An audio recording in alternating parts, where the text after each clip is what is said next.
నమస్కారం అండి అందరికీ.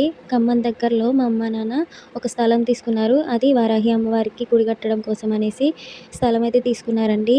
నెల క్రితమే శంకుస్థాపన అయితే అయింది. ఈరోజు గడప పూజ చేస్తున్నాము. ఎంతమందికొస్తుందో ఈ అదృష్టం. కానీ నాకు, మా ఫ్యామిలీ అందరికీ ఈ అదృష్టం అయితే అమ్మవారైతే ఇచ్చిందండి. నిజంగా వారాహి అమ్మవారంటే చాలా గొప్ప విషయం అని చెప్పుకోవాలి. ఆ అమ్మవారి దర్శనం చేసుకోవాలంటేనే అదృష్టంగా ఫీల్ అయ్యాం మనము. ఆ అమ్మవారికి మా అమ్మ, నాన్న గుడి కట్టిస్తున్నారంటే నిజంగా వాళ్ళు ఎంతో పుణ్యం చేసుకొని ఉంటారు. నాకైతే చాలా హ్యాపీగా ఉందండి.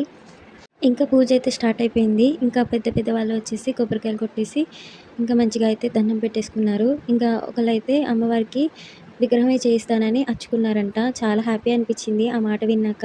ఇంకా గడప పూజకనేసి ఇలా మేము పసుపు కుంకాలు పెట్టాం కదా! అది తీసుకెళ్ళి అక్కడ పెట్టేసి అందరం కొబ్బరికాయలు కొట్టేసి ప్రసాదాలైతే అందరికీ ప్రసాదాలు పంచేసామనమాట. లాస్ట్‌కి నేను కూడా కొట్టేసి దండం పెట్టేసుకున్నాను. మీ ఊరు పేరు ఖమ్మం అయితే నాకు కామెంట్స్‌లో హాయ్ అని పెట్టండి.